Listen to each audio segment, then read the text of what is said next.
Hola amigos, ¿cómo están? Yo soy Álvaro Felipe y les doy la bienvenida a la clase número uno del curso JavaScript desde cero. Este es el curso que le da fin a una etapa que comenzamos en enero. En enero comenzamos con HTML desde cero, en febrero con CSS desde cero y ahora con JavaScript desde cero. Entonces es el cierre de un ciclo este curso. Les cuento que cuando trabajamos con el navegador, específicamente solamente con el navegador, es decir, lo que le llamamos del lado del cliente, porque el navegador es el cliente, porque es la persona que visita la web o la aplicación, bueno, la que usa el navegador. Entonces ahí estamos frente al ámbito del frontend, ¿no? Del desarrollo frontend. Sin embargo, HTML y CSS son lenguajes que si bien son importantes y muy interesantes, todavía no son lenguajes de programación. Entonces cuando hablamos de JavaScript ya estamos entrando a la programación web. O sea, ya estamos programando. Con JavaScript ya podemos decir que estamos programando. ¿Ok? Eso es lo primero. Segundo. Este curso es una actualización del curso del año 2016. Hace más de un año, en enero del 2016 se hizo este curso. Y entonces hemos querido actualizarlo porque ya es un estándar absoluto usar ECMAScript 6. Lo que pasa es que cuando lanzamos el curso hablamos de ECMAScript 6, pero el soporte todavía era bajo. Entonces hicimos una clase de ECMAScript 6, pero fue como algo que bueno, tenlo en cuenta, ahí está, puedes usar Babel y lo que fuera, pero fue solamente una clase, ¿no? Con algunas novedades. El asunto es que este curso va a ir enfocado completamente desde la clase número 1 de ECMAScript 6. Así que amigos, vamos a comenzar sin más preámbulos, sin más palabreo, con esta clase. Así que yo me voy a poner por acá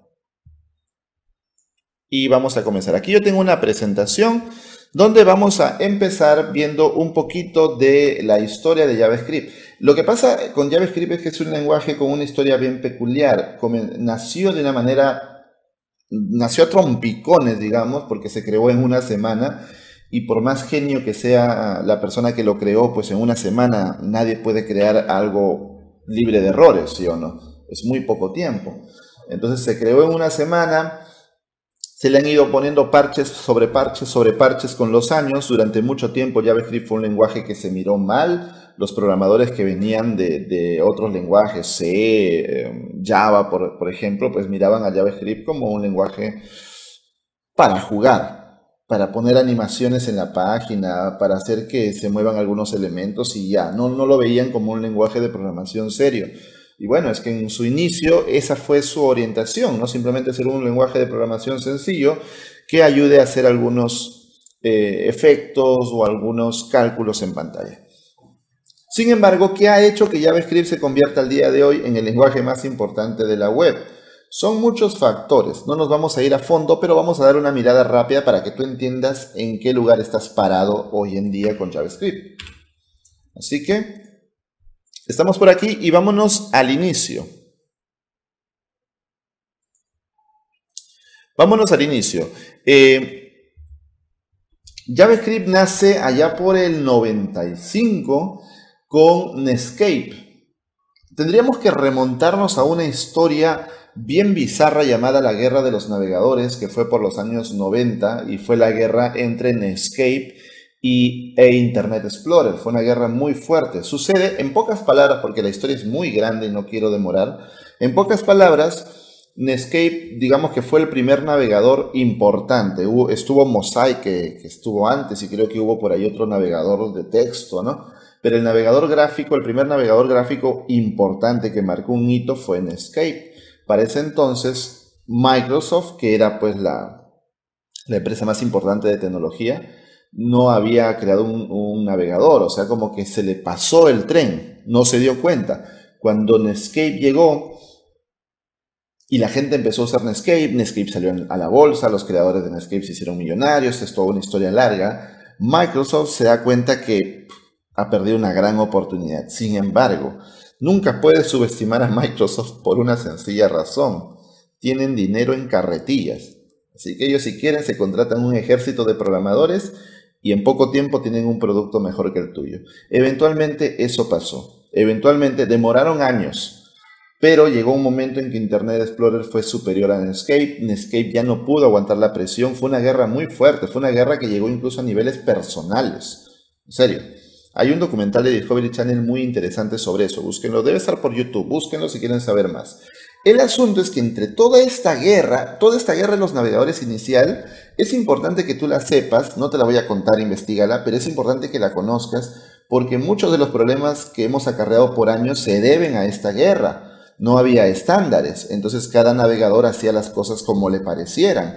En medio de esta guerrita aparece la W3C a intentar poner un estándar y a intentar que las cosas funcionen bien en todos los navegadores, pero bueno, de que alguien ponga un estándar a que los demás lo respeten, hay todo un trecho, ¿no? El detalle es que Netscape lanza JavaScript. JavaScript se llamó en un inicio Mocha. Brendan Eich, el señor que ven aquí en la foto, crea JavaScript en una semana. Primero se llamó Mocha, luego se llamó LiveScript, o en el orden inverso, no estoy 100% seguro. La cosa es que tuvo esos dos nombres hasta que al final le pusieron JavaScript, porque en este tiempo estaba de moda Java, y bueno, todo indica que era una estrategia de marketing. La gente pensaba que JavaScript era una especie de plugin de Java, pero realmente Java y JavaScript no tienen absolutamente nada que ver. Si es la primera vez que estás entrando al mundo de JavaScript, ten en cuenta eso. Es un error muy común que cometen los amigos que recién comienzan. Java, el de la tacita de café, no tiene absolutamente nada que ver con JavaScript. Se parecen en los nombres, pero eso es lo único, ¿ya? Entonces le pusieron JavaScript. Cuando sale Internet Explorer crea su versión llamada JScript, o sea, JScript, es su versión, y las versiones pues tenían cosas parecidas, cosas diferentes. Hacia el año 1996, 97 aproximadamente, Netscape coge lo que había avanzado de este lenguaje y se lo lleva a ECMA. ECMA es una organización, su nombre es, creo que tengo acá la diapositiva, en vez de estar haciendo memoria. Aquí está. ECMA, europea, no sé cómo pronunciarlo, pero bueno, es una asociación de manufactura de computadoras europea.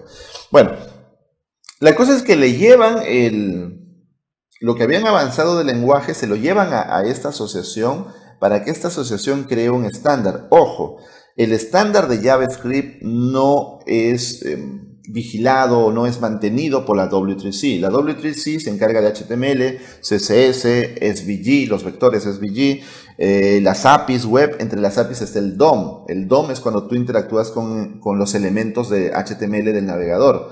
El DOM sí lo maneja la W3C, pero el lenguaje en sí es manejado, o sea, la estandarización del lenguaje es manejado por ECMA. ECMA 262, ustedes pueden buscar en Google. ECMA 262 es, digamos, lo mismo que ECMAScript. Lo que pasa es que es el código. El código 262 es la especificación, es el código de la especificación para ECMAScript. ¿Ya? Entonces, el primer estándar aparece en el año 97.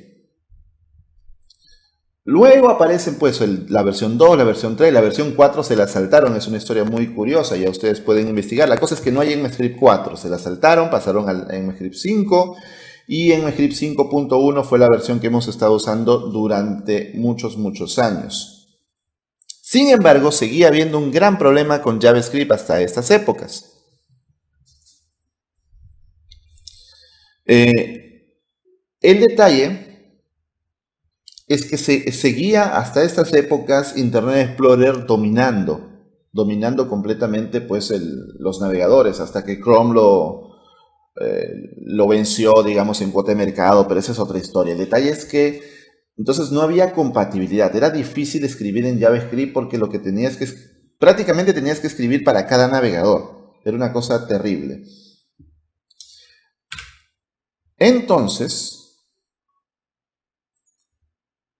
pasamos ya a temporadas más interesantes. Del año 2000 en adelante las cosas empiezan a pintar mejor. En el año 2006 aparece jQuery. jQuery fue una librería, o es porque todavía existe, aunque ya no es tan relevante hoy por hoy porque obviamente los tiempos cambian, es normal. Pero en su momento fue una biblioteca o librería, como le quieras llamar, que revolucionó todo el desarrollo con JavaScript. La librería jQuery principalmente lo que hacía era ayudarte con la manipulación del DOM. Lo que pasa es que JavaScript es un lenguaje de programación que es interpretado. Cuando hablamos de interpretado significa que hay un intérprete, es decir, un software que lee el código y lo interpreta, lo entiende, ¿ok? No es compilado.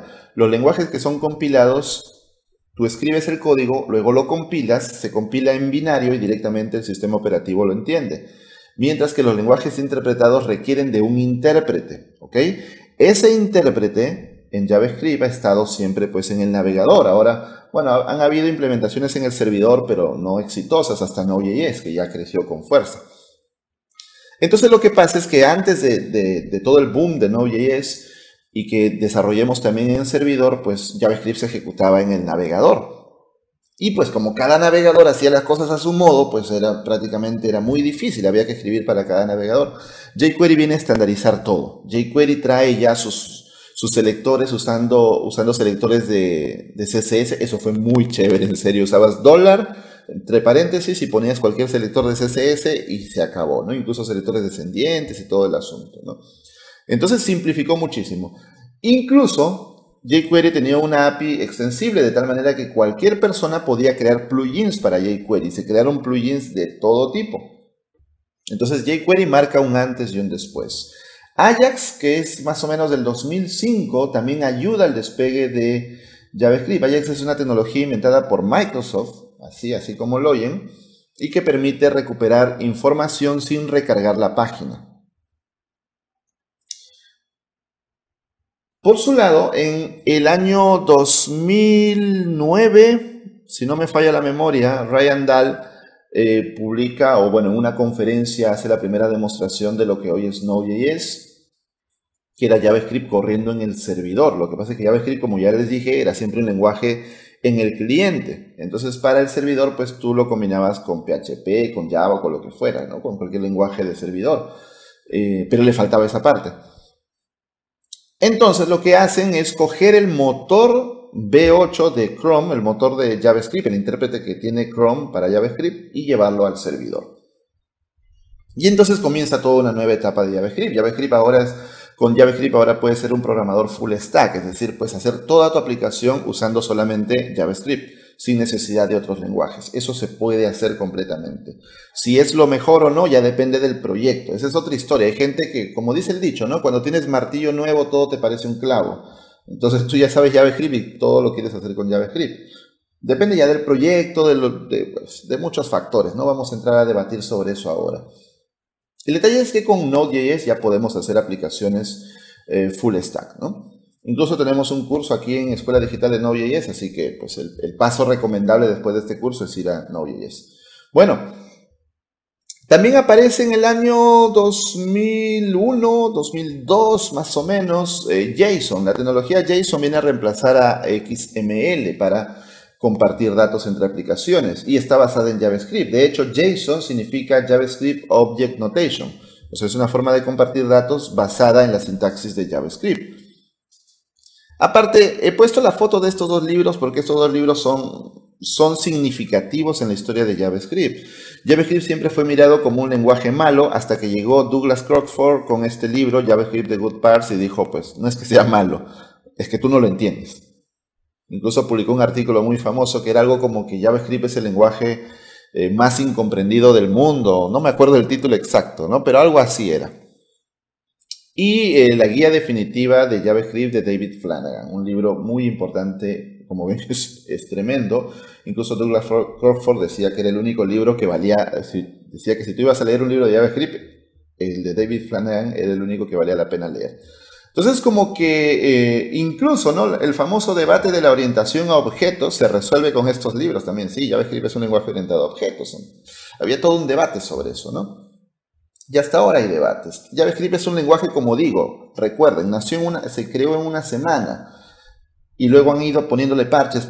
Hay incluso problemas del diseño inicial del lenguaje que hasta ahora estamos sufriendo. Por ejemplo, el famoso punto y coma, que es opcional en JavaScript. Es opcional, sí, es verdad, pero es mejor ponerlo, porque si tú no lo pones, el intérprete va a intentar ponerlo y a veces se puede equivocar. Ya han habido debates grandes sobre eso y debates fuertes incluso. Bueno, sigamos. Y bueno, para hacer una historia muy breve de JavaScript, estamos en la actualidad. En la actualidad el ecosistema de JavaScript es gigantesco. Yo he puesto 3, porque bueno, son las 3 tecnologías que más escuchamos, pero realmente es enorme, enorme, enorme es el ecosistema de JavaScript hoy en día. Hay plugins, librerías, frameworks, hay de todo. Puedes hacer aplicaciones para móviles con JavaScript y no hablemos de aplicaciones híbridas, porque las aplicaciones híbridas no son más que una página web empaquetada para parecer una aplicación, pero no es realmente una página web nada más, ¿no? Entonces tiene que pasar por el browser del navegador, por una vista embebida del browser, entonces siempre el rendimiento es menor, eso está fuera de toda duda. Pero hoy en día incluso podemos hacer aplicaciones nativas para Android y para iOS también con JavaScript. Bueno, es todo un asunto del que no vamos a hablar en este curso. Solamente quiero que ustedes sepan más o menos dónde estamos parados, ¿no? De Angular viene Native Script y de React Native para hacer aplicaciones. Estamos en ECMAScript 6, aunque ya el estándar ECMAScript 2, que sería el 7, ¿no? Que es el ECMAScript 2016, está bastante avanzado ya, casi terminado creo. Entonces el lenguaje se va a seguir moviendo. Si ustedes ven las fechas, ECMAScript 5.1 es del 2011 y hasta el 2015 pasaron 4 años hasta lanzar una nueva versión. Entonces fue lento, pero con el empuje que hay ahora en JavaScript en el mundo, las versiones van a ir actualizándose con mayor rapidez. Así que hoy por hoy, como yo siempre digo, la única forma de ir a la segura, es aprender JavaScript puro, el lenguaje puro. Porque al final puede ser que mañana Angular desaparezca y no piensen que estoy exagerando. Eso pasa, las librerías, los frameworks un buen día dejan de ser relevantes, viene una nueva tecnología que la reemplaza, o React o lo que fuera. Miren, jQuery en su momento fue el dios absoluto de la web y hoy en día ya cayó en desuso. Es más, es recomendable dejar de usarlo incluso. No porque sea malo, sino porque el lenguaje puro, hoy por hoy, ya tiene la capacidad de hacer las cosas muy fácilmente, ¿no? Sin pasar por jQuery. Entonces la única forma de irte a la segura y estar seguro en el ecosistema tan grande de la actualidad es irte a aprender el lenguaje puro, que es lo que vamos a aprender en este curso. Entonces amigos, esa fue una mirada breve a la historia de JavaScript. Hoy estamos en ECMAScript 6, así que vamos a comenzar ya con la teoría. Vamos a ver si tienen algunas preguntas. Voy a mirar aquí el chat. TypeScript es parte de JavaScript. Buena pregunta. TypeScript es, si quieren hacer una comparación rápida, TypeScript es a JavaScript lo que SAS es a CSS. Ahora vamos a ver cómo utilizar JavaScript. ¿Qué necesitamos para utilizar JavaScript? En primer lugar, la cosa más fácil es un navegador. Con un navegador tú ya puedes utilizar JavaScript, aunque también si vienes, por ejemplo, de otros lenguajes donde tú vas probando tus operaciones, ¿no? En consola, si te gusta esa forma de trabajar, también puedes irte a Node.js e instalar Node.js en tu equipo, abres una terminal y ahí vas probando también. Son las dos opciones, podemos usar cualquiera de las dos. Entonces, para Node.js, pues descargas el ejecutable, el ejecutable para tu sistema operativo, lo instalas y ya. Como dije, la forma más facilita, si no te quieres complicar más, es usar el navegador. En este caso, en este curso vamos a utilizar Google Chrome, pero tú puedes utilizar cualquiera. F12 se ha convertido como un estándar, aunque creo que Opera no usa F12, usa Ctrl-Shift-I. Al final de cuentas, cualquiera de los dos. Ctrl-Shift-I o F12 en tu navegador, en cualquiera, ojo, te va a traer un set de herramientas para desarrolladores. Se llama Developer Tools. Entre esas herramientas tú vas a encontrar la consola, que está acá. La consola te va a permitir escribir y recibir datos de JavaScript. Entonces es la forma en la que vamos a trabajar. Por ejemplo, si yo pongo acá let hola es igual a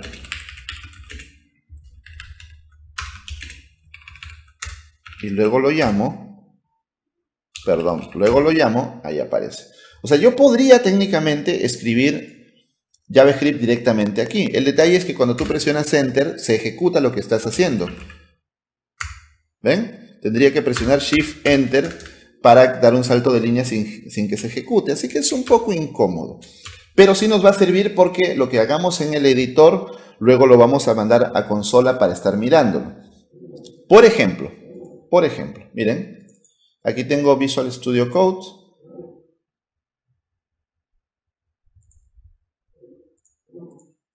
Perfecto.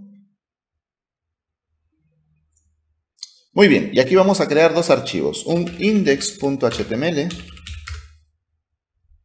y un archivo llamado scripts.js.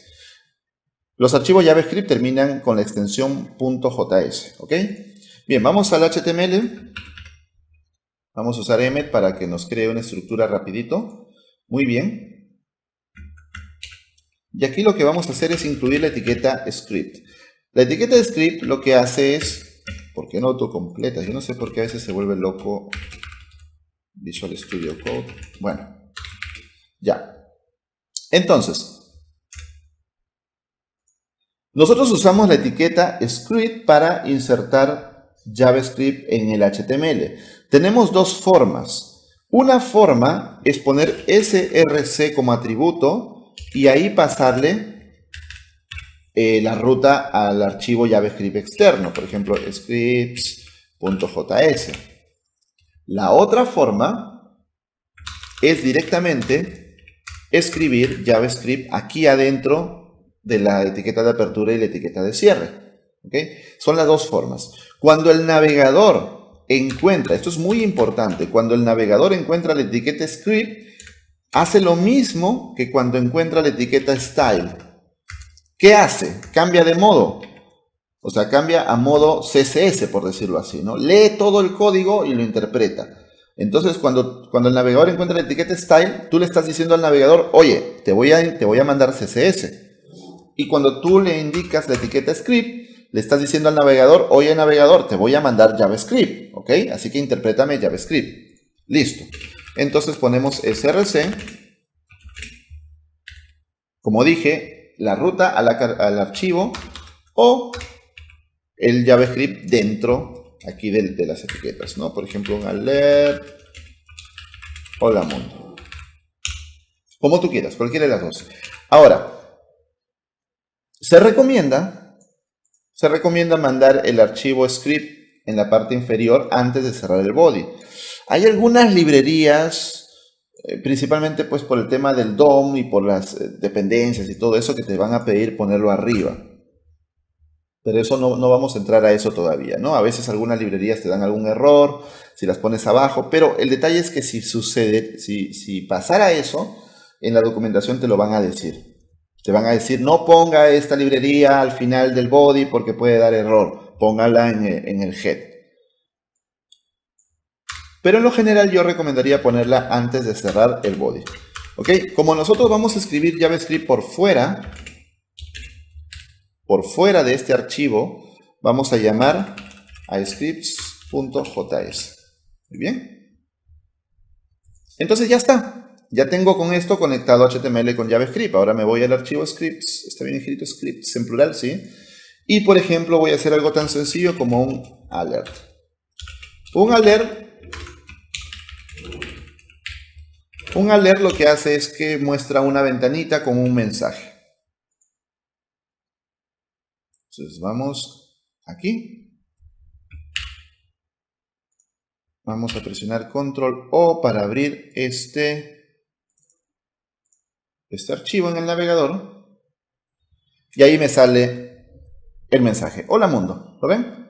Y miren cómo queda acá cargando. Queda cargando porque este alert como que suspende el resto de la carga. Le doy a aceptar y justo ahí termina de cargar. ¿Lo ven? Ahora vamos a apretar F12 para mostrar la consola. Ahora voy a volver yo al editor y en vez de hacer alert lo que voy a hacer es un console.log hola mundo.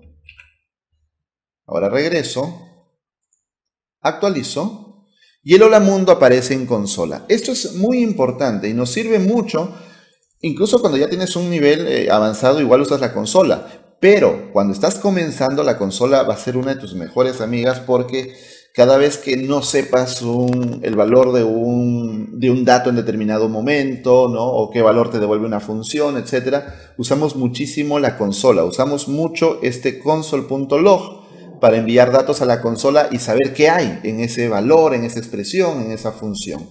Lo vamos a usar muchísimo. Entonces, en este curso vamos a utilizar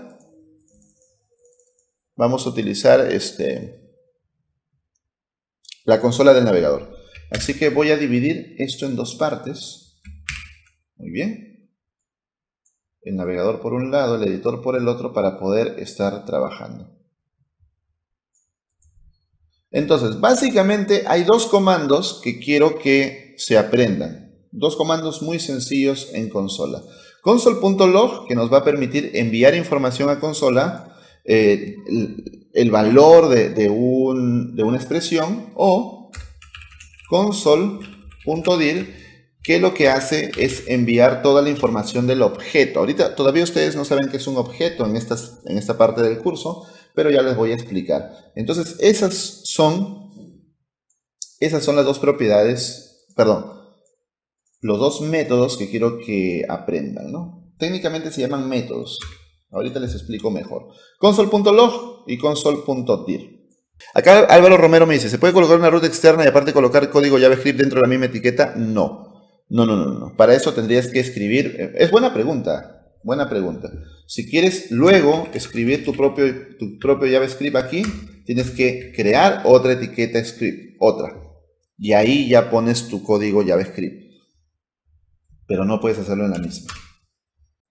Vamos a hablar, amigos, ahora de la sintaxis de JavaScript. Vamos a comenzar en 3, 2, 1. Bien, hablemos ahora de la sintaxis de JavaScript. Vamos a ver algunos detalles importantes. Lo primero que debes saber sobre la sintaxis de JavaScript es que JavaScript es case sensitive. Eso significa que distingue mayúsculas de minúsculas. Por ejemplo, si yo declaro una variable, por ejemplo,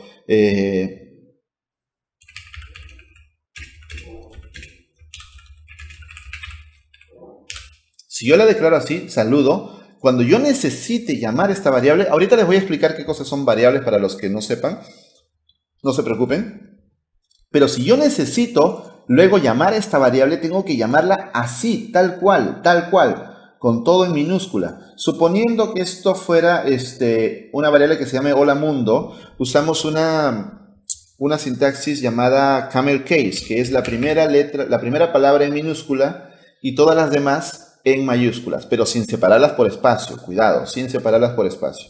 Entonces, por ejemplo, hola mundo. Así es como escribimos en JavaScript cuando una variable, una función, un objeto, lo que fuera, tiene más de una palabra. La primera en minúscula y el inicio de las siguientes en mayúscula. Esto es camel case. Pero fíjense que la M es mayúscula. Eso significa que cuando yo necesite llamar a esta variable, tengo que llamarla igualita. Eso es case sensitive. Hagamos la prueba. Ustedes ya saben qué cosa es console.log, ya lo saben. Entonces, por ejemplo, yo pongo hola mundo. Si tú has estado atento, esto me debe dar error, porque este hola mundo no existe. Existe un hola mundo con la M mayúscula, ¿sí o no? Veamos qué nos da la consola. La consola me dice hola mundo is not defined. No ha sido definido hola mundo. Es cierto, no existe. Se ha definido un hola mundo con M mayúscula. Guardo, actualizo por acá y efectivamente ahora sí devuelve el valor. ¿Lo ven? Entonces, eso es lo primero. Debes saber que JavaScript es case sensitive, así que no te vayas a complicar por ahí. Por otro lado, JavaScript permite comentarios. Bueno, como todos los lenguajes permite comentarios. Los comentarios son de dos tipos. Los comentarios de una sola línea y los comentarios de dos líneas. O perdón, multilíneas. Los comentarios de una sola línea son así como ves acá, con dos diagonales al inicio de la línea y luego escribes tu comentario. Si yo salto de línea, ahora esto es código que el navegador va a entender o que el intérprete va a entender. Si tú quisieras hacer otro comentario en otra línea, pues escribes dos barras inclinadas adicionales. Una por cada línea. Tú también podrías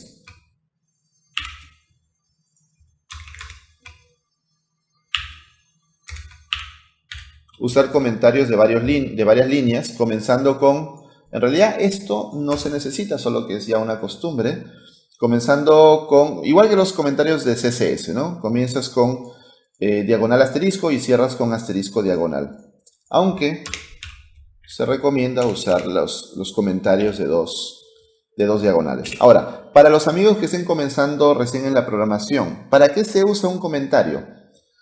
Principalmente se usa para mandar mensajes entre seres humanos, o sea, entre programadores. Tú a tu equipo de trabajo o tú a tu yo del futuro, porque tu yo del futuro, te apuesto lo que quieras, que no va a entender qué hiciste en ese código. Entonces es bueno dejar un comentario para tu yo del futuro. Lo que pasa con los comentarios es que el intérprete los ignora. Cada vez que el intérprete vea un comentario, se lo salta, no le hace caso.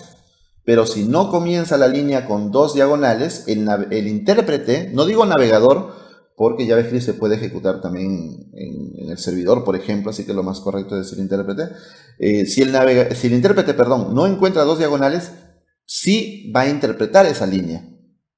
Entonces, por eso usamos dos diagonales para mandarnos mensajes entre desarrolladores, o también lo usamos para desactivar alguna línea. Por ejemplo, estamos trabajando y temporalmente queremos que esta línea se desactive por algún tema de nuestro proyecto.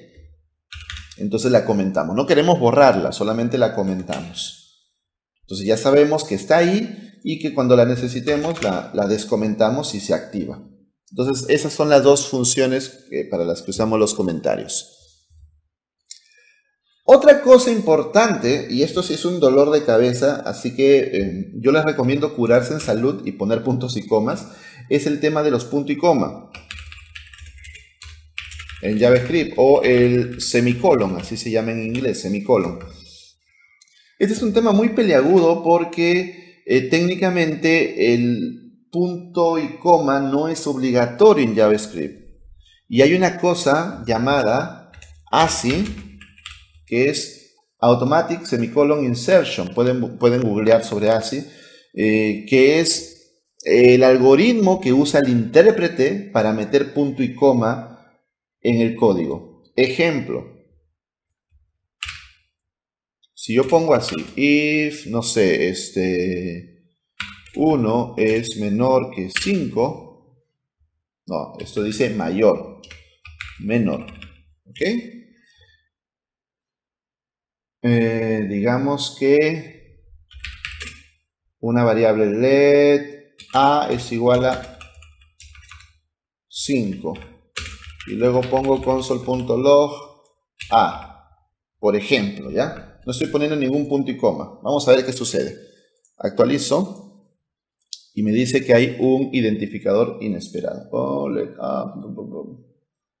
Ya. Lo que pasa es que si yo le pongo el punto y coma acá, miren cómo esto se soluciona. ¿Qué pasa? ¿Qué pasa? ¿Qué pasa?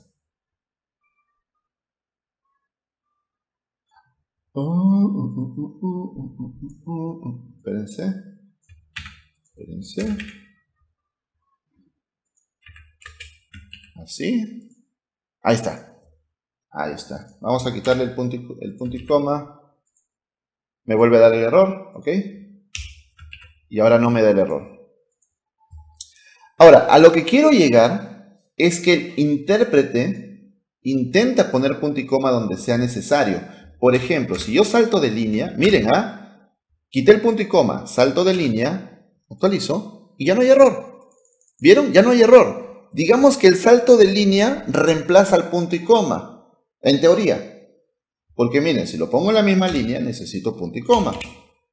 ¿Ven? Incluso el mismo editor me marca el error. Pero si salto de línea ya no necesito punto y coma. Eso como que es confuso, ¿no? Porque si necesitara punto y coma debería necesitarlo siempre. ¿Correcto?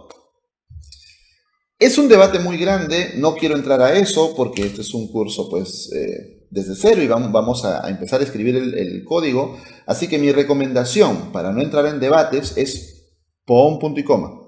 Cada final de una sentencia debe llevar punto y coma. Eso es lo correcto porque si no por ahí el intérprete lo interpreta mal y estamos en un lío. Ahora, hay casos en los que no se necesita punto y coma. Por ejemplo, los bloques.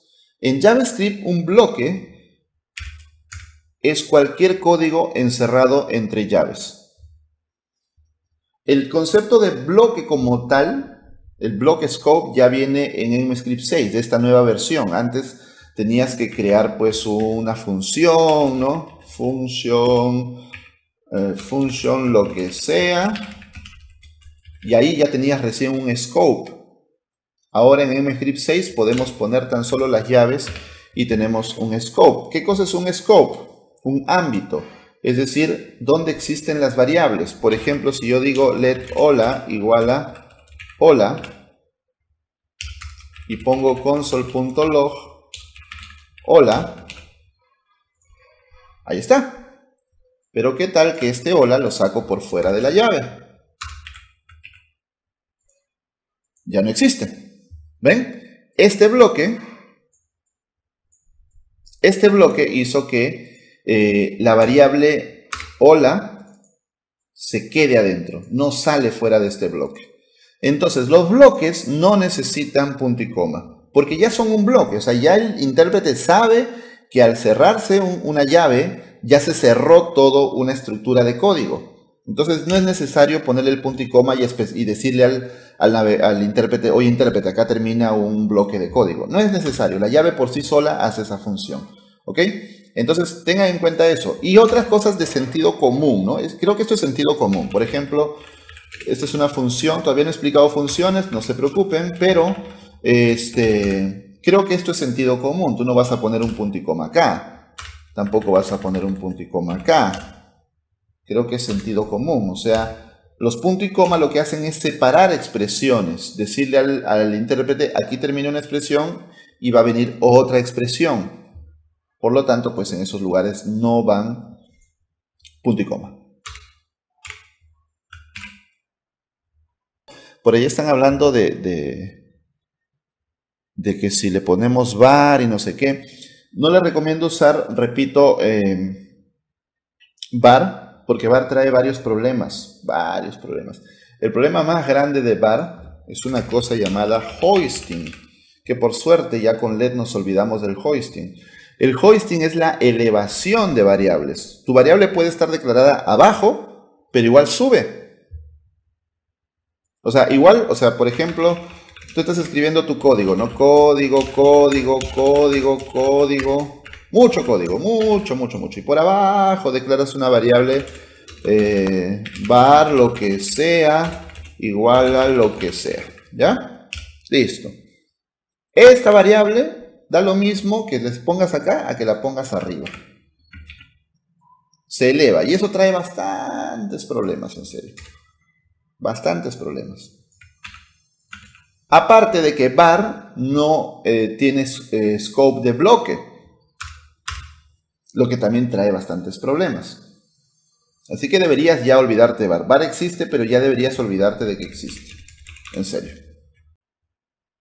Por último, el tema de los espacios en blanco. Espacios en blanco.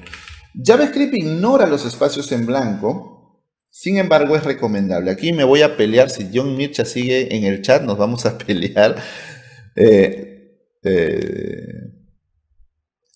Sí sigue ahí, pero bueno. A lo que voy es que los espacios en blanco los ignora el intérprete. O sea, por ejemplo, si tú pones if, por ejemplo, 1 es menor que 5, es lo mismo que si tú hicieras así. Los espacios en blanco son ignorados.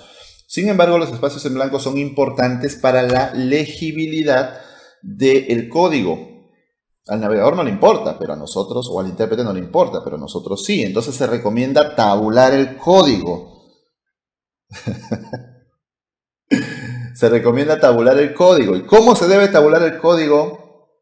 Bueno, ese es un debate eterno, ¿no? Yo personalmente lo tabulo con espacios, algunos lo tabulan con tabs.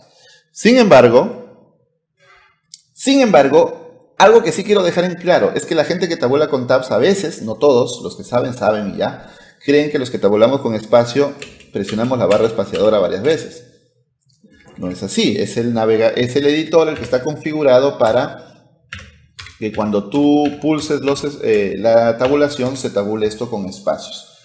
Entonces, es importante, sí, esto es muy importante, ya más allá de si tú vuelves con tabs o con espacios, es importante no mezclar tabs y espacios. Tabulas con uno o tabulas con otro.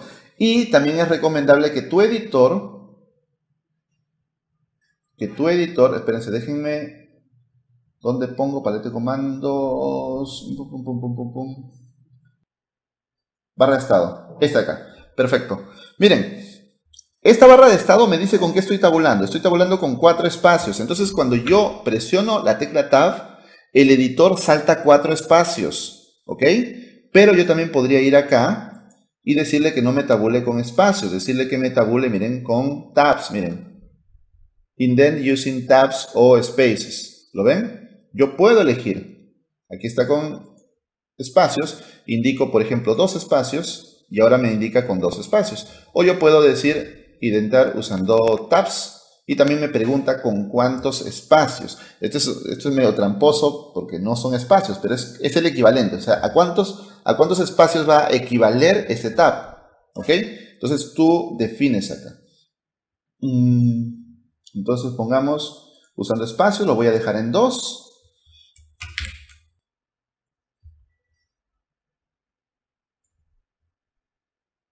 Creo que es este de acá. Ok, sí, este es alternar representación de espacio en blanco. En Visual Studio Code, ya depende de ustedes el editor que usen. Si usan este, chévere. Pero la idea es que es recomendable tener esto activado. ¿Por qué? Porque te muestra unos símbolos para saber los espacios en blanco. Entonces, cuando tú usas espacios, los espacios se muestran con puntos. Y si tú usas tabs, se muestran o con flechas o con líneas. Entonces, por ejemplo, vamos a poner aquí tabs para hacer la prueba. Entonces, ¿ven? Se muestra una flechita. Enter, tab, tab. Y ahí me muestra una flechita que estamos usando tabs. ¿Lo ven? Ya como dije, depende de cómo prefieras tú trabajar. ¿Y ahora qué pasó? ¿Por qué se fue el...?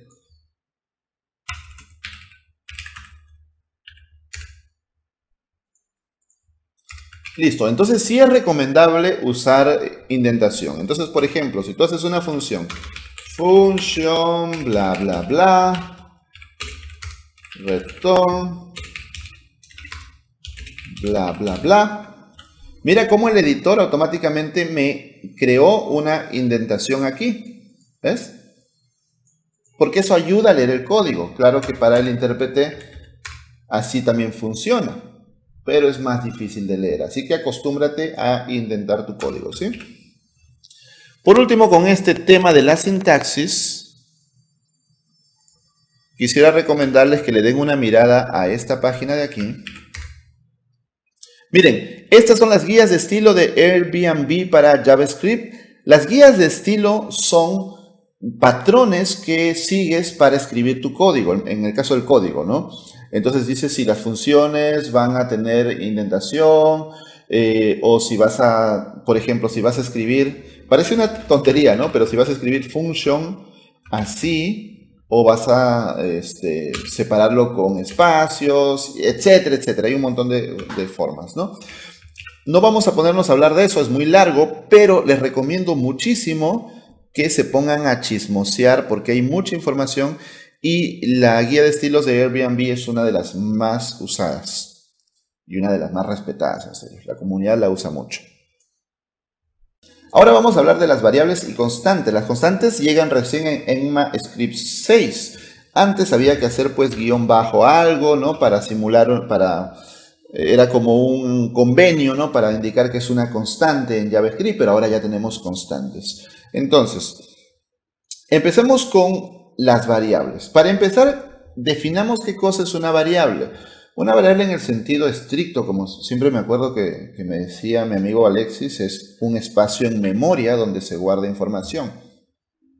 Tal cual, es un espacio en memoria donde se guarda información. Ahora, cuando hablamos estrictamente ya del código en sí, digamos que es una expresión donde también almacenamos información. Por ejemplo, vamos a suponer que tú quieres guardar un dato, por ejemplo, el precio, ¿ya? Vamos a suponer que tú quieres guardar el precio de una camisa que te compras. Entonces, a esa camisa hay que hacerle varios cálculos. Por ejemplo, hay que calcularle el impuesto, hay que calcularle, por ejemplo, el descuento, si es que pues has comprado otros productos y por comprar varios productos le aplican un descuento a la camisa, etcétera, ¿no? La tienda incluso necesita otros datos. Esos datos son para ti, pero para la tienda el precio tiene el precio de costo, el precio al que esta tienda compró la camisa para luego vendértela a ti, la ganancia, el impuesto. O sea, hay muchos datos que se van a calcular sobre el precio. Entonces es interesante guardar ese valor del precio en una variable para luego poder hacer todos los cálculos. Entonces, por ejemplo, nosotros podríamos decir let precio igual a 100, por ejemplo. Las variables se indican con la palabra reservada let. Entonces, let precio igual 100, ¿ya? Muy bien. Entonces ya con eso puedes hacer lo que tú quieras. Por ejemplo, let impuesto igual a precio por 0.18, digamos. Creo que ese es el impuesto en Perú. Si estoy haciendo bien la conversión de porcentaje a decimales. Let impuesto, ¿no? Let descuento. Acá puse otra cosa. Es igual a precio por 0.1, el 10% de descuento. ¿Lo ven? Entonces ya tengo estos valores. Hagamos la prueba. Console.log precio. Veamos. 100, muy bien. Console.log impuesto. 18, fantástico. Descuento. 10. Muy bien. Y pensemos que nosotros queremos el precio final, así que ponemos let precio final sería igual a precio más el impuesto menos el descuento. ¿Lo ven? Entonces, precio final, console.log, precio final, guardo, actualizo, y el precio final sería 108 soles, ¿no? En el caso mío que estoy pensando en soles. Pero ven, miren qué útiles son las variables. Sin las variables tú tendrías que estar poniendo 100 acá, de nuevo 100 acá, ¿no? Luego para el precio final sumar a mano, muy pesado. Y luego si el precio cambia, cambiarlo en cada uno. En cambio, si el precio cambia aquí, es tan sencillo como cambiar el valor del precio y los cálculos van a ejecutarse automáticamente. Mira, guardo, actualizo y ahora el precio final es 129.6. ¿Ves? Automático. 125 y ahora el precio final es 135 soles. Esto es automático. Si no tuvieras variables sería pues bastante trabajoso. Incluso, no vamos a hablar de eso hoy, pero les cuento, ¿no? Hay algo llamado funciones. Las funciones permiten empaquetar todo este cálculo en una sola función, o sea, en un solo bloque de código que luego lo puedes reutilizar para no estar haciendo esto varias veces. Pero ya en el capítulo de funciones hablaremos sobre eso. Entonces, amigos, esas son las variables. Las variables tú las declaras con la palabra reservada let, indicas el nombre de la variable y luego con el signo igual le asignas un valor. Este es el valor de la variable. Si tú no le asignas un valor, puedes hacerlo, puedes dejarla así.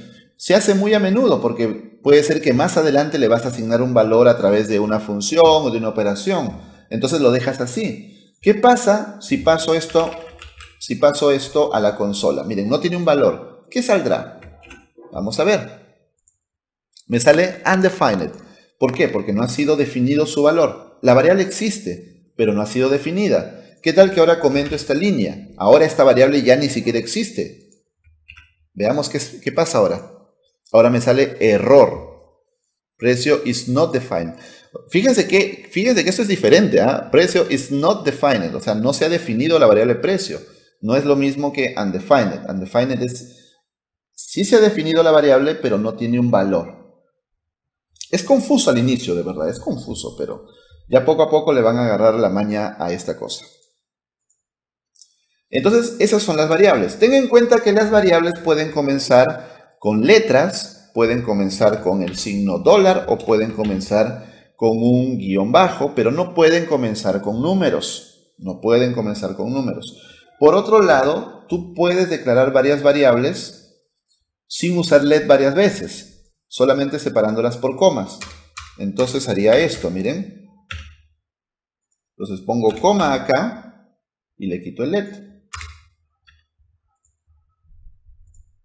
Pongo coma acá y le quito el let. ¿Ven? Es otra forma de declarar varias variables con una sola, escribiendo una sola vez let. Y ahí lo tienes. Como les decía hace un momento, nosotros usamos camel case en JavaScript. Por lo tanto, mira, cuando yo puse precio final, puse precio en minúscula y final con la F mayúscula. Así es como escribimos en JavaScript. No vayas a hacer esto. Si bien es cierto que va a funcionar, mira, precio final. Entonces le voy a poner un valor a precio acá, 200 por ejemplo. Actualizo. Funciona, no pasa nada, no te da error, nada. Pero es una práctica no recomendada, porque los nombres de variables o objetos que comiencen con mayúscula tienen un significado diferente en JavaScript. Entonces tú no pongas una mayúscula inicial porque te dio la gana, porque eres ser ocurrente. No. Eso tiene un significado diferente en JavaScript. ¿Ya? Esos son clases. Así que no lo hagas.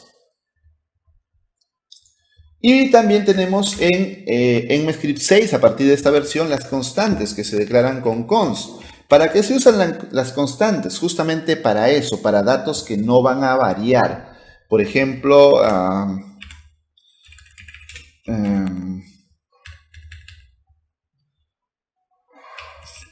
vamos a poner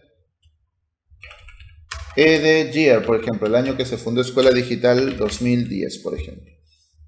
Entonces, eso no va a variar, nunca va a variar. Entonces, estamos seguros de que ese dato no va a variar y lo vamos a poder usar sin problemas. Cuando veamos objetos, vamos a ver que incluso es recomendable declarar los objetos con const. Y luego ya les vamos añadiendo, pues, propiedades o métodos, ¿no? Listo. Entonces, amigos, esas son las constantes y las variables. Una última aclaración. Como vimos en el apartado de sintaxis, ECMAScript 6 introduce el concepto de bloques, que son las llaves. Las variables declaradas con let tienen un ámbito de bloque, o sea, por fuera del bloque no existen, ¿no? Por ejemplo, let a igual a, ¿no? Y como ya vieron en el ejemplo de hace un rato, si yo hago un console.log a, por fuera de las llaves, no encuentra esa variable. Cosa que si yo hiciera var, sí la encontraría. Pero realmente esto nos trae, tal vez si tú estás comenzando pensarás que es una ventaja usar var porque la puedo llamar desde afuera, pero técnicamente no es una ventaja. Con el tiempo te vas a ir dando cuenta de por qué. Entonces, la recomendación es olvidarse de usar var ya y empezar a usar let y acordarte de que let tiene ámbito de bloque. Por lo tanto, yo puedo declarar acá otra variable llamada a cuyo valor sea b. Y son, aunque las dos variables se llaman igual, como su scope, como su ámbito es el bloque, realmente no van a entrar en conflicto para nada. Ninguna va a entrar en conflicto, aunque se llamen igual. Cosa que si fuera con var, la segunda sobreescribiría a la primera. ¿Ok? Ténganlo muy en cuenta. Empiecen a usar let a partir de hoy. Ahora vamos a hablar de los tipos de datos en JavaScript. Primero, digamos que JavaScript es un lenguaje dinámicamente tipado. ¿Qué significa esto? Que JavaScript entiende el tipo de dato a partir del valor. Tú no le tienes que especificar que un dato es un string, o que un dato es un número, o que un dato es un boolean. No le tienes que especificar. El intérprete lo entiende a partir del dato. Incluso tú puedes cambiar de dato, ¿no? Un string puede convertirse en un número temporalmente, viceversa, etc. Los booleans pueden ser interpretados por números, por strings. Es bien curioso eso, ¿ok? Entonces, habiendo dicho que que JavaScript es un lenguaje dinámicamente tipado, entendamos que hay dos tipos de datos. Los tipos de datos primitivos y los tipos de datos compuestos, o también llamados, pues depende ya de la bibliografía, ¿no? Compuestos o sería, ¿no? Objetos. Aquí también mucha gente que recién llega a JavaScript empieza a entrar en conflicto. Sucede que, voy a ponerlo como un comentario arriba para que quede en la grabación. Sucede que JavaScript es dinámicamente tipado, eso ya lo dijimos, ¿ok?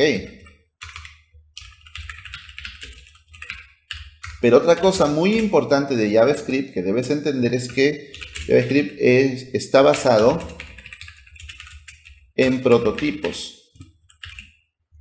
¿Qué cosa es el tema de prototipos? El prototipo significa que hay...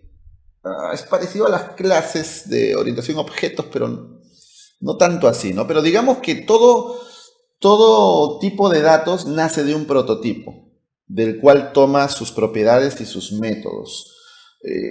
Para los que sepan, entiendan del tema de tipos de datos y de objetos y clases, se les va a hacer más fácil. Para los que no tengan experiencia en programación, voy a intentar simplificarlo un poquito más.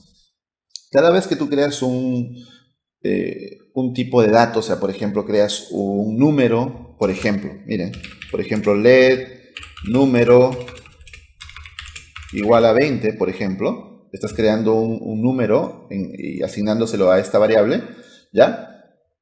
Este número es creado a partir de un prototipo.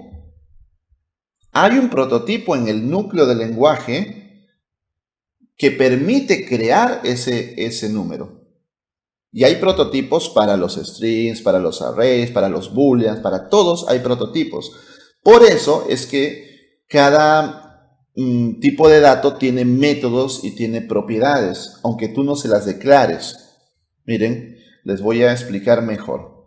Veamos, yo digo let saludo igual a hola mundo, ¿ya? Muy bien. Ahora voy a poner aquí saludo. Uy, tengo que actualizar, perdón. Ahora sí, saludo. Ahí está, hola mundo. Directamente sin poner console.log, yo puedo irme a la consola y escribir saludo y lo encuentra. Perfecto. Pero ahora si yo digo saludo.length, me da 10. O sea, 10 caracteres. 1, 2, 3, 4, el espacio cuenta. 5, 6, 7, 8, 9, 10. La pregunta sería, ¿y de dónde rayos salió este punto length? Es solamente una variable que yo he declarado, no tiene nada. No le he declarado métodos, propiedades, nada. ¿De dónde saca este punto length? Ese punto length lo saca de su prototipo. ¿Ok? Hay un prototipo llamado string, miren.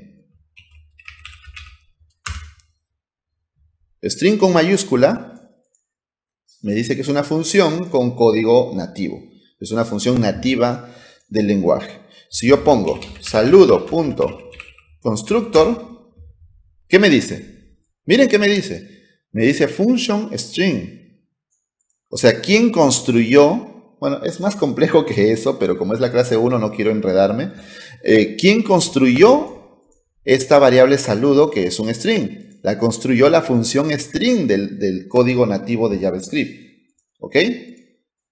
Entonces tienen que entender eso. Por eso es que también comúnmente se dice que todos los datos en JavaScript son objetos. Estrictamente hablando no es tan así, sino que pues tienen prototipos y de ahí heredan, o bueno, más que heredan, pues de ahí obtienen sus propiedades y sus métodos. Entonces veamos, ¿cuáles son los tipos de datos primitivos? Los tipos de datos primitivos son pues string, que es texto. Ahorita vamos a entrar un poquito más en detalle en cada uno. Number, que son obviamente números. JavaScript no diferencia los números enteros de los flotantes, es decir, de los decimales. No los diferencia. Para JavaScript, 10 y 10.5, los dos son números. Se acabó. Mientras que otros lenguajes, ustedes deben saber, diferencian enteros de flotantes. JavaScript no. Number. Boolean. Un boolean puede ser verdadero o puede ser falso. Ahorita lo vamos a ver en más detalle. Yo solamente los estoy enumerando para comenzar. Tenemos undefined y tenemos null. Este undefined es una cosa bien rara, la gente se confunde. Más aún la gente que viene de otros lenguajes, ¿no? Se confunde con esto. Y para el tema de los compuestos, bueno, tenemos pues los arrays, los objetos y pues ahora que han venido los maps y los sets en MScript 6. Incluso las funciones se consideran objetos porque las funciones también tienen métodos. No se mareen con el tema de métodos y propiedades si todavía no me entienden, ¿ya? Solamente vayan asimilando lo que les voy explicando. No se mareen tanto por entender todos esos conceptos que los vamos a explicar poco a poco en su momento. Bien, los tipos de datos compuestos los vamos a ver, o las estructuras de datos, las vamos a ver en otras clases. Yo solamente las dejo anotadas. Hoy vamos a entender estos de aquí. Bien, vamos a hacer que todo esto sea un comentario, porque si no el editor se vuelve loco, ¿no? No sabe qué código JavaScript es este. Así que lo vamos a poner como comentario. Bien, comencemos con los strings. Los strings son texto. Ahora, estos strings tienen que declararse entre comillas. Pueden ser comillas simples, pueden ser comillas dobles. Entonces, miren, por ejemplo, es lo que hemos estado haciendo todo este rato. Let hola mundo igual a hola mundo. Como ustedes pueden ver, pueden ser comillas simples o también pueden ser comillas dobles. ¿Lo ven? Lo importante es que sean iguales. O sea, si comienzas con comillas simples, terminas con comillas simples. Si comienzas con comillas dobles, terminas con comillas dobles. ¿Qué pasa si yo quisiera meter comillas dentro? Pues uso el carácter de escape, que es la barra inclinada invertida o el backslash. Miren, vamos a actualizar acá. Y pongo hola mundo. ¿Ven? Sale con las comillas. Miren que la consola me muestra unas comillas de color negro. Me muestra esas comillas porque esas comillas significan que esto es un string, que es texto.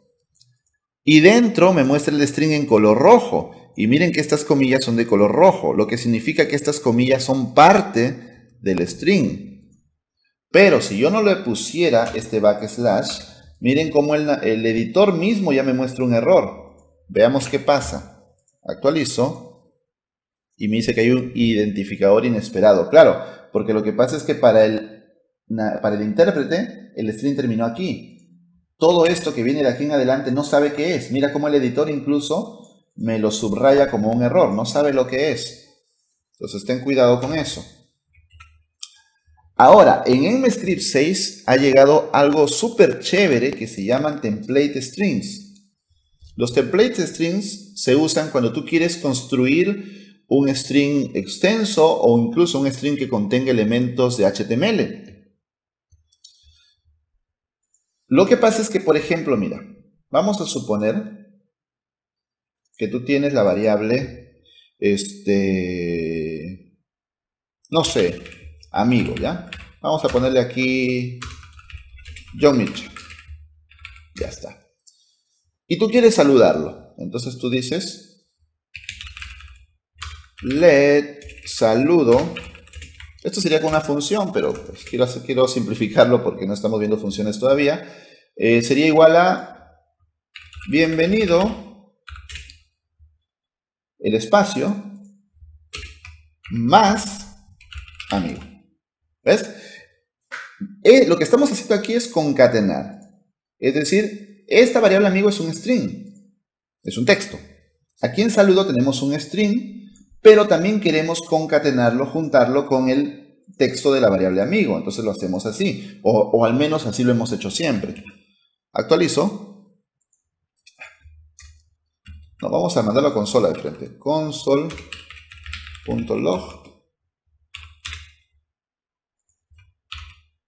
Ahora sí, actualizo. Ahí está, ¿ven? Bienvenido, John Milcha. Perfecto. Muy bien. Sin embargo, acá no representa mayor drama porque es la palabra bienvenido más y una variable. Sin embargo, a veces no es tan sencillo, no es un texto, un espacio más y una variable. A veces se hace bastante grande y tienes que estar cerrando, viendo espacios, poniendo el más en el medio, volviendo a abrir comillas, poniendo otro más, poniendo otra variable. Es un drama en serio. Para eso, JavaScript en su última versión nos trae los templates strings, que permiten meter variables directamente dentro de un string, directamente ya sin tener que usar el más. Eso es muy chévere. Lo que haces es lo siguiente. Usas backticks o acento grave, sería un acento al revés. Vamos a buscar el código ASCII, backtick, ASCII, ahí está. No sé de verdad cuál es. Yo tengo un teclado en inglés que tengo una tecla específica que yo presiono y sale el backtick. Pero para los que no tengan teclado en inglés, no sé cuál es. ¿Ves? Esta tecla es la que yo presiono. Pero AltGr más E dice acá. Alt 96 también, miren. Alt 96 te da el backtick. Entonces ahí sale. ¿Bien?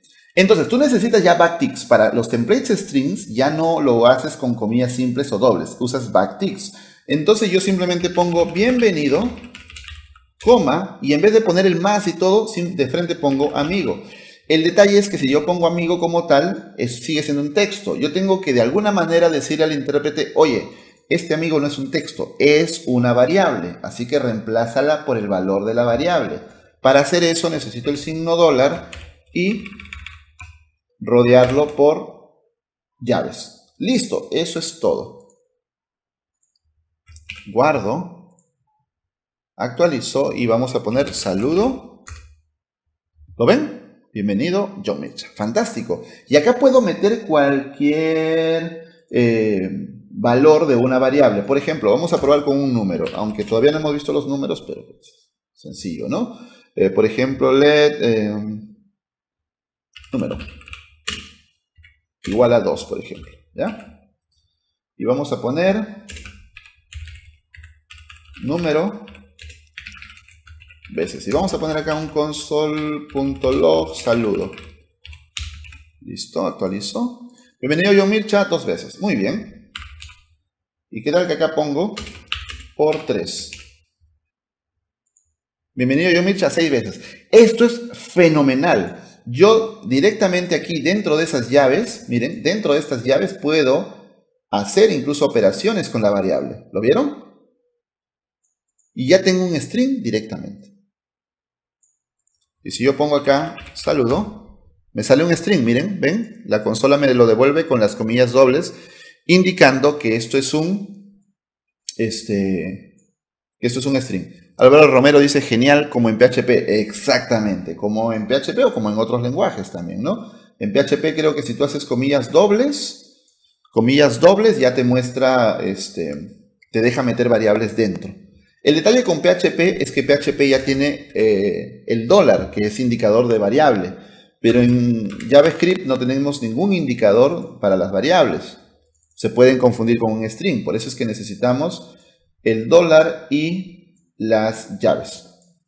Por lo demás, está súper chévere. Así que a partir de ahora, amigos, cuando necesiten meter variables dentro de un string, usen templates strings. Ya no estén concatenando porque eso es una pérdida de tiempo.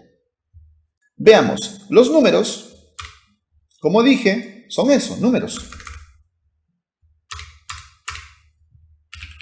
Por ejemplo, let year, voy a poner el año de mi nacimiento, ¿ya? No sé cómo se dirá nacimiento en inglés. Voy a ponerle en español, ¿ya? 1980, ese es el año en que nací. Esto es un número. Lo más importante que tú debes entender es que los números no llevan comillas. Grábate eso en la cabeza. Los strings llevan comillas, los números no. Por lo tanto, si a esta variable número de la línea 11 yo la encierro entre comillas, ya no es un número. Vamos a ver qué pasa si actualizo. Igual me dice bienvenido John Mircha 6 veces. ¿Por qué rayos, si esto ya no es un número, si esto es un string, por qué se multiplicó? Se multiplicó por esta cosa que dice arriba. JavaScript es dinámicamente tipado. Entonces, el intérprete detecta que tú estás intentando multiplicar esto por 3. Detecta que es un string. Intenta convertirlo en número. Si sí lo logra, pues lo multiplica. Y si no lo logra, te dará un error. Por ejemplo, 2 lo puede convertir a número. Pero ¿qué tal que yo pongo 2a? Vamos a ver qué pasa. Me dice nan veces. ¿Lo ven? Esto es muy interesante. ¿Qué sucede? El intérprete intentó convertir esta variable a número. Pero como ahora tiene un a aquí, ya no lo logra. Entonces no logra devolver un valor numérico y te devuelve nan. Nan significa not a number, no es un número. Hay que tener cuidado siempre con eso. Ténganlo muy presente. Entonces siempre tengan en cuenta eso, que ya el intérprete intenta convertir de ser el caso. Entonces miren, esto sí es un número. Entonces, por ejemplo, si yo pongo let year, por ejemplo, y pongo new date.getFullYear. Veamos. No se preocupen si no entienden eso. GetFullYear es un método. Ok. Year. Ok, perfecto. Entonces yo voy a poner let edad igual a year menos nacimiento. Estoy haciendo un zafarrancho, mezclando inglés y español. No deberían hacer eso, solo que yo no sé cómo se dice nacimiento en inglés. No deberían hacer eso, ya no me hagan caso. Es solamente para explicar. Muy bien, actualizo. Edad, ahí está. ¿Lo ven? Entonces, con los números podemos nosotros hacer operaciones matemáticas. Podemos sumar, restar, multiplicar, dividir, etc. Y recuerda que los números no llevan comillas. Sin embargo, el intérprete va a intentar convertir un string a número si es que le estás pidiendo que haga una operación. Hagamos este ejemplo, miren. Console.log 5 más 5. ¿Ya? Miren, esto es muy interesante. Actualizo 10. Muy bien, claro, 5 más 5 es 10, por supuesto. Pero ¿qué tal que ahora el segundo es string? Veamos. 55. Oh, interesante. ¿Por qué? Porque como el segundo es string, lo concatenó. O sea, los juntó, los puso uno al lado del otro, como strings. ¿Serio? ¿Y qué tal que el primero sea string y el segundo no? El segundo fuera número. Veamos. Igual. ¿Lo ven? ¿Por qué? Porque el símbolo más es para concatenar. El símbolo más, cuando es entre números, sirve para una suma aritmética. Pero cuando es con strings, sirve para concatenar, para poner un string junto al otro. Entonces, como encuentra un string, pues usa el símbolo más para concatenar. ¿Ok? Bueno, ya está con esto. Vayamos al boolean. Los boolean o booleanos son tipo de datos que solamente pueden tener dos valores. Los strings o números los números pueden tener cualquier cantidad de valores, ¿no? Puedes crear muchos números, muchos strings, pero los boolean solamente pueden tener dos valores. Los valores true y false. ¡Ojo! True, false. Así, sin comillas. Si tú haces esto es un string, el string true. No es un boolean. No es un boolean. Mucho cuidado con eso. ¿Ok? Sin comillas. True y false. True significa verdadero. Birthday también me ponen ahí. Ok. Yo estaba confundido con birthday de cumpleaños. Pero bueno, ya pasó. Ya muy tarde. Ok. True, verdadero. False, falso. Esto nos sirve muchísimo porque en muchos momentos de la programación vamos a tener que hacer condicionales. Entonces determinar si algo es verdadero o algo es falso. Y según ese valor hacemos o no hacemos algo. Ejemplo muy sencillo.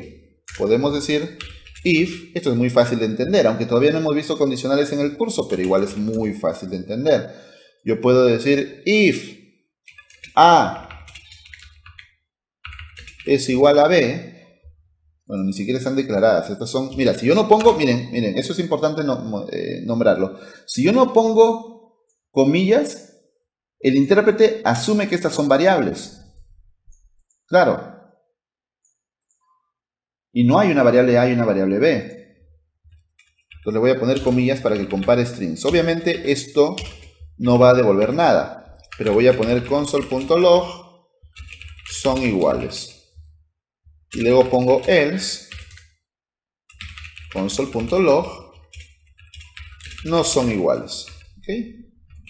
Listo, actualizo. No son iguales. ¿Ves? ¿Por qué? Porque if es una simple condicional. Pregunta, ¿A es igual a B? No, obviamente que no. Entonces, si fuera verdad, pasaría esto. Y si no fuera verdad, pasaría esto otro. ¿Qué pasa? Que lo que esté entre paréntesis devuelve un boolean. En serio, miren, lo voy a copiar. Lo voy a pegar en consola y vamos a ver qué pasa. False. ¿Ven? Y miren, false sin comillas. Esto es un boolean. Si yo pongo A es igual a true. ¿Lo ven? Esos son booleans. Cuando vayamos a condicionales, a la clase de condicionales vamos a verlo en más detalles porque hay truth y values y false y values. O sea, valores que no son realmente booleans, pero funcionan como tal. Por ejemplo, un string es un truth y value, funciona como un true. Pero eso lo vamos a ver en más detalle en la clase de condicionales. Por último, estos dos tipos de datos que son bien raros. Bueno, realmente el primero, ¿no? El segundo es fácil de entender. Undefined. ¿Qué cosa es undefined? En pocas palabras, undefined es cuando no se le asigna un valor a una variable.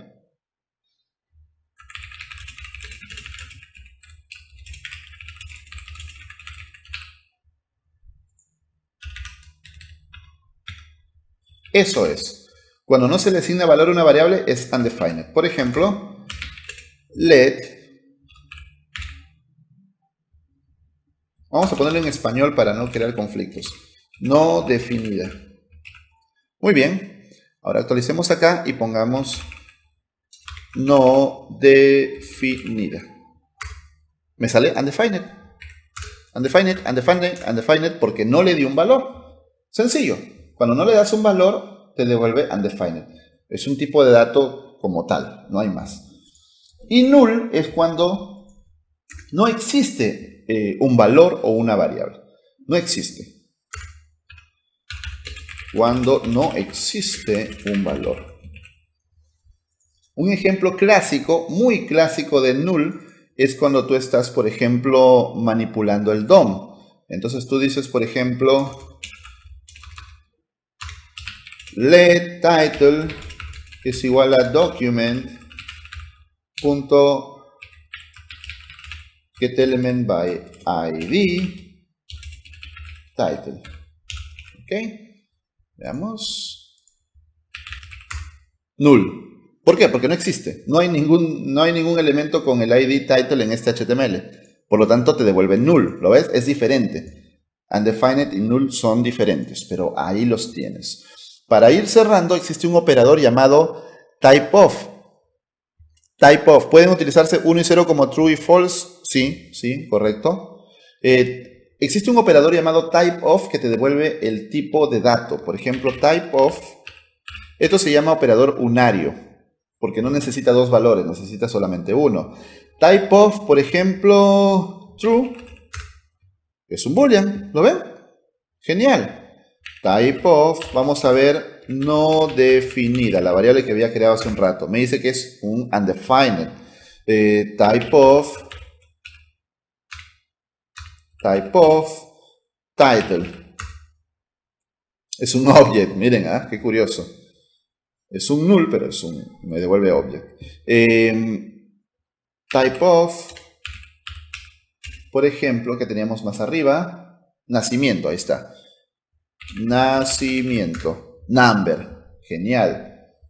Typeof, amigo, string, ¿lo ven? Entonces, con el operador typeof, ustedes pueden comprobar rápidamente qué tipo de dato es el que tienen en una variable. Vamos a hablar ahora de operadores. Los operadores son eso, ¿no? Nos permiten hacer operaciones entre valores. Entonces vamos a comenzar con los operadores más sencillos, los aritméticos. No hay mucho que explicar acá, sinceramente, no hay mucho que explicar. Simplemente son la suma, la resta, la multiplicación, que es el asterisco, la división, que es la diagonal, el módulo o el resto de la división, que es el porcentaje. Estos operadores son operadores binarios. ¿Por qué binarios? Porque requieren dos valores, un valor antes y un valor después. Bueno, aunque el menos puede funcionar como un operador unario, porque tú puedes poner -5 así, de frente, y ya estás convirtiendo al número en negativo. Pero en general, bueno, son operadores binarios porque requieren dos valores, o sea, 5 más 5, ¿no? O 10 módulo de 3, etcétera, ¿no? Es mejor ponerlo así, con espacios. Esos son fáciles, no los voy a explicar, no es necesario. Pero sí voy a explicar, por ejemplo, el incremento y decremento. Esto sí es importante explicarlo.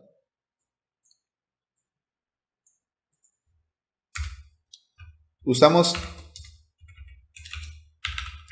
estos operadores, más y menos para incremento y decremento. Cuando nosotros queremos incrementar un valor de unidad en unidad o decrementarlo, es decir, disminuirlo, usamos este operador. Por ejemplo, vamos a ver, si yo digo let número es igual a 5, y ahora digo console.log 5 más, veamos qué sucede. No, qué tonto. Número más. Veamos, 5, ¿ok? Y ahora digo console.log número 6. Miren qué cosa interesante, ¿ah? Miren qué cosa interesante. Yo le puse el número más, se incrementó en 1, pero me devolvió el mismo valor. Eso le llamamos post-incremento, porque se incrementa después.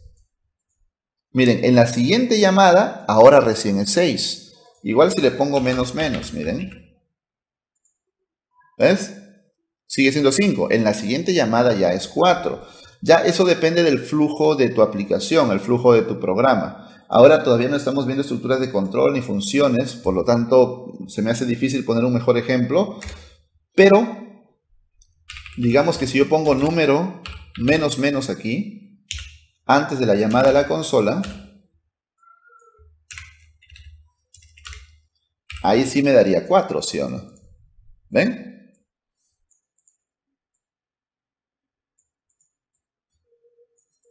Entonces, tengan en cuenta eso. Menos para sumar una unidad y más para... menos para restar una unidad y más para sumar una unidad a una variable.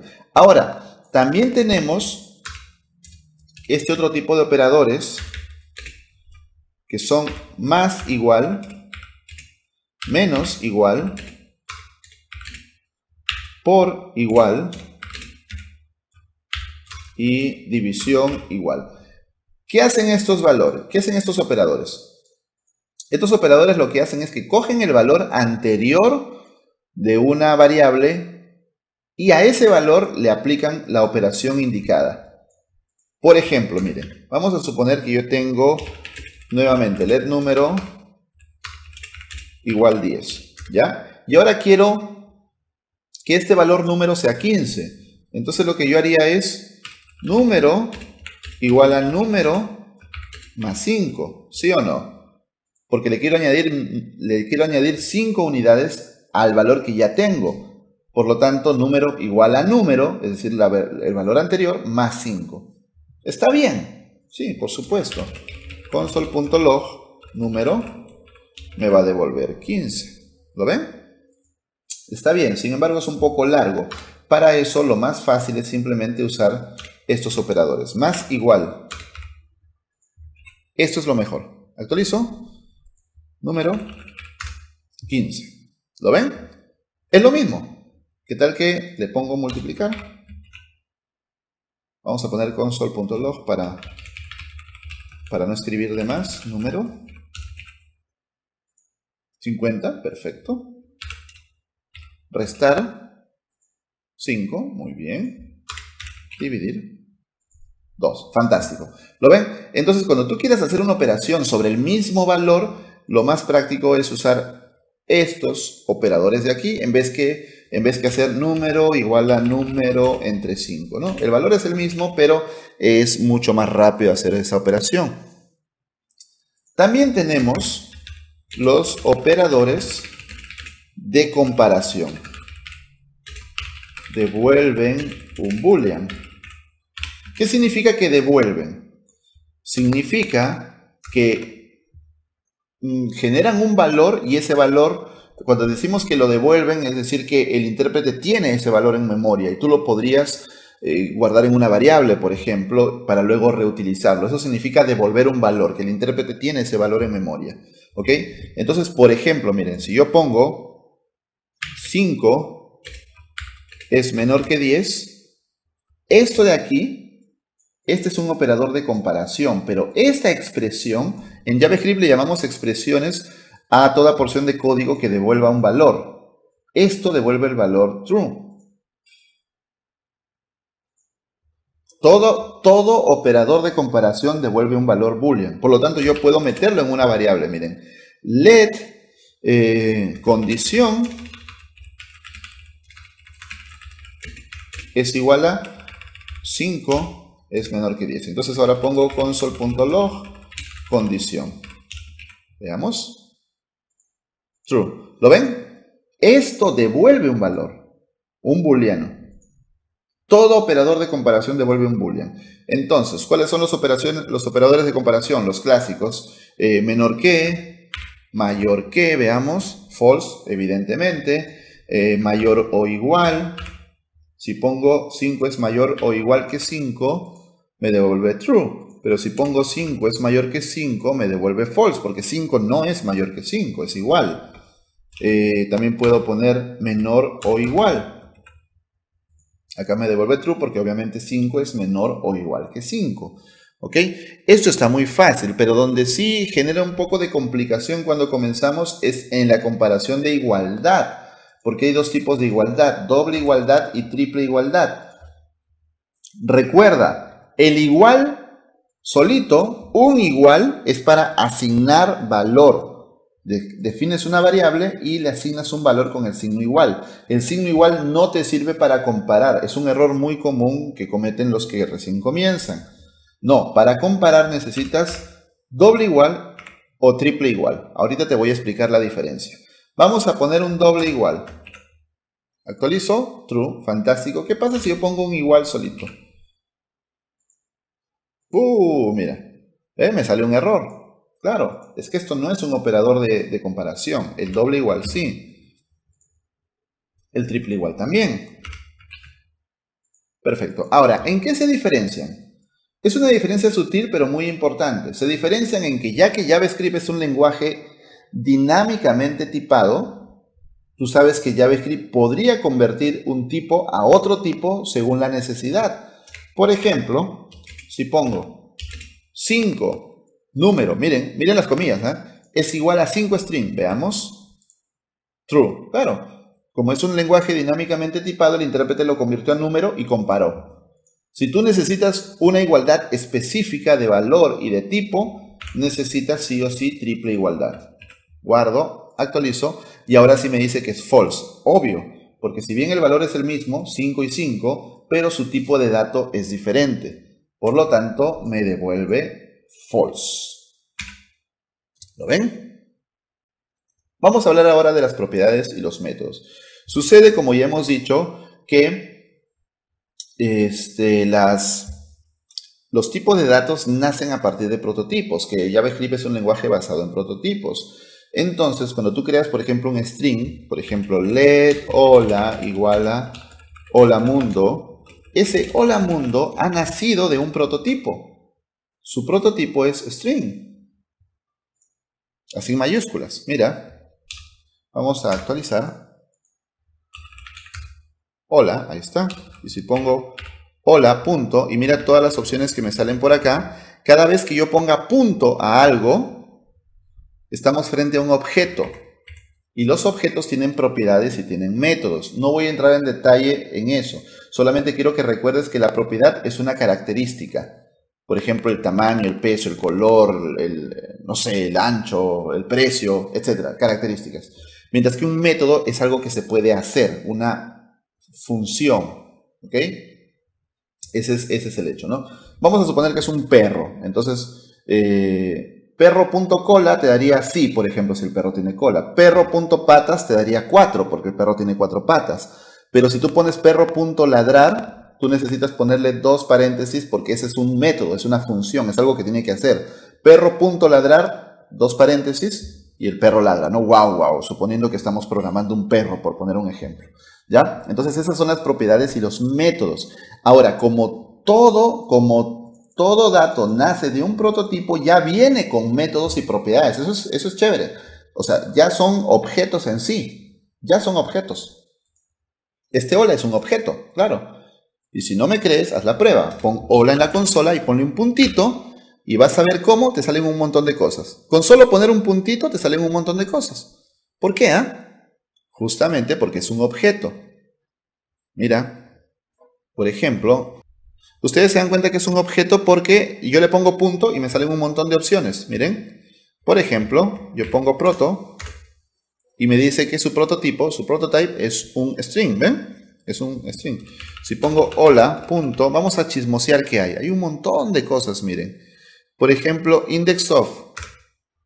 Mira, si tú le das algo, si tú le das alguna de esas opciones que te sale en la consola y te sale function, eso significa que es un método. Eso significa que es un método, pero si te devuelve un valor es porque es una propiedad. Cada vez que te devuelva function es un método y tú tendrías que pasarlo con paréntesis. Hola.indexOf paréntesis. Y te sale -1. ¿Por qué? Ahorita les voy a explicar por qué. ¿Ya? Entonces, lo primero que quiero que entiendan es que todo dato que tú crees, pues que tú asignes una variable, viene de un prototipo. Toma sus propiedades y sus métodos de un prototipo. Eso es lo primero. En segundo lugar, una propiedad es una característica. Con solamente poner punto y el nombre de la propiedad te va a devolver su valor. Por ejemplo, mira, te voy a chismosear una propiedad muy famosa de los strings que es length. Me dice 10. ¿Qué cosa es length? La cantidad de caracteres. Hay 10 caracteres en este string. Si tú los cuentas, el espacio también cuenta como un carácter, es 10. ¿Ok? Esa es una propiedad. Pero si yo pongo hola.indexOf, eso es un método. ¿Cuál es la diferencia? Las propiedades son características y con solo poner punto y el nombre de la propiedad te devuelve un valor.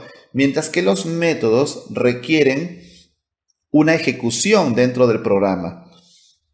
Entonces tú necesitas siempre poner los paréntesis. Siempre. Cuando tú veas paréntesis es un método. Y ese método puede requerir parámetros. ¿Qué cosas son los parámetros? Son datos que tú le pasas entre los paréntesis. Por ejemplo, vamos a limpiar la consola. Por ejemplo, el index of, ¿qué necesita? Necesita un carácter. Y con ese carácter te va a devolver el lugar en el que está ese carácter. Por ejemplo, pongo la L. Enter y me dice que está en la posición 2. Recuerda que empiezan a contar desde 0. Entonces, H es 0, O es 1, L es 2. ¿Ves? Me devolvió el valor, la posición de L. Interesante. Y eso no está en esta variable, pero como JavaScript está basado en prototipos, ya tiene automáticamente ese método. ¿Ok? Entonces, por ejemplo, un ejemplo bien sencillo. Si tú quieres saber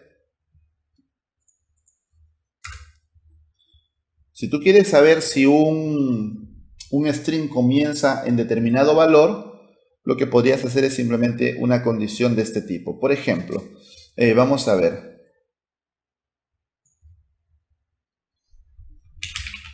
Vamos a poner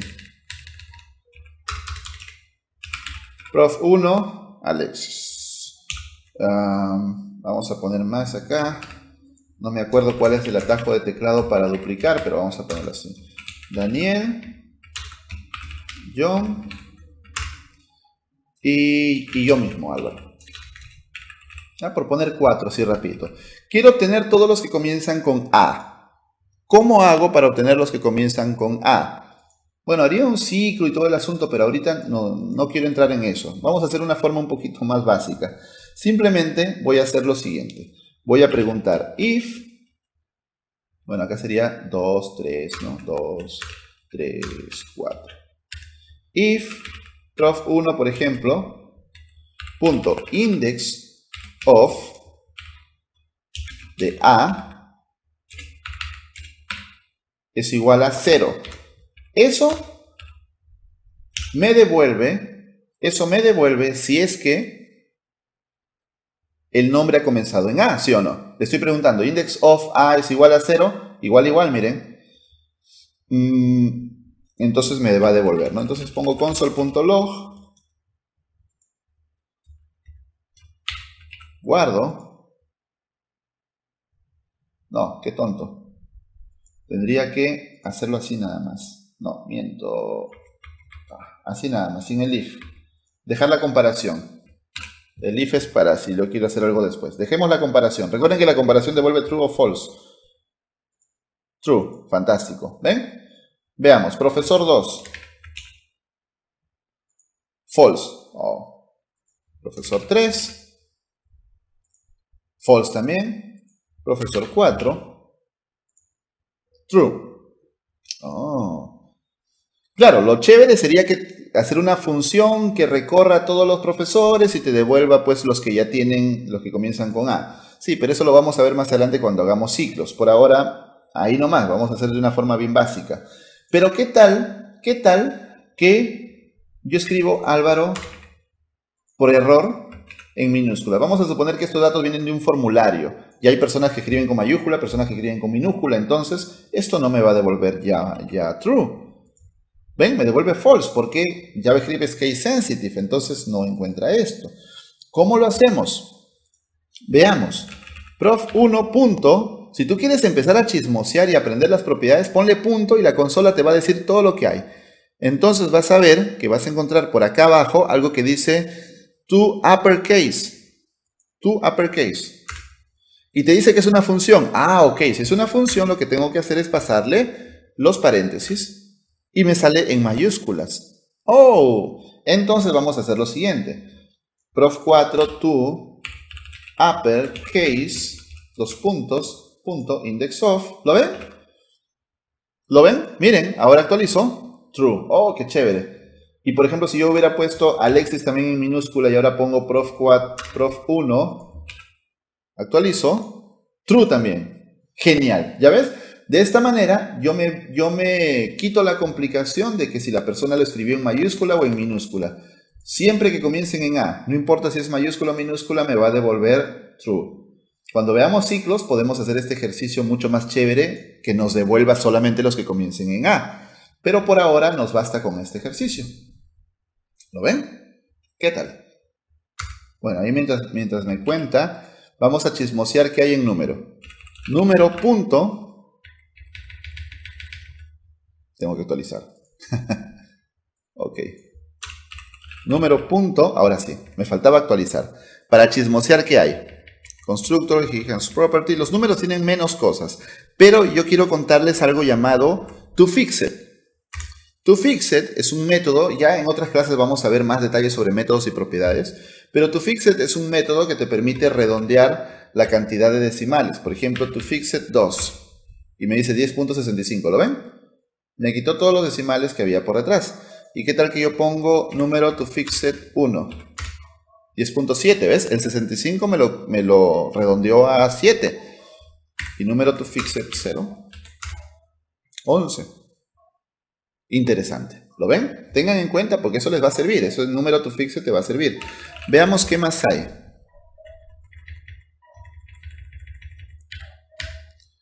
Tu local string te lo convierte en un string. O también tu string directamente. Tu local string, por ejemplo, cuando tú estás trabajando, ¿ves? Cuando tú estás trabajando con fechas, es súper útil esto. Todo el objeto de fecha te lo devuelve en un string. Pero eso ya lo veremos en la clase de fechas. Bueno, amigos, y eso ha sido toda la clase de hoy. Espero que les haya gustado. Cuéntenme si tienen algunas dudas finales, ya para irnos despidiendo de la clase.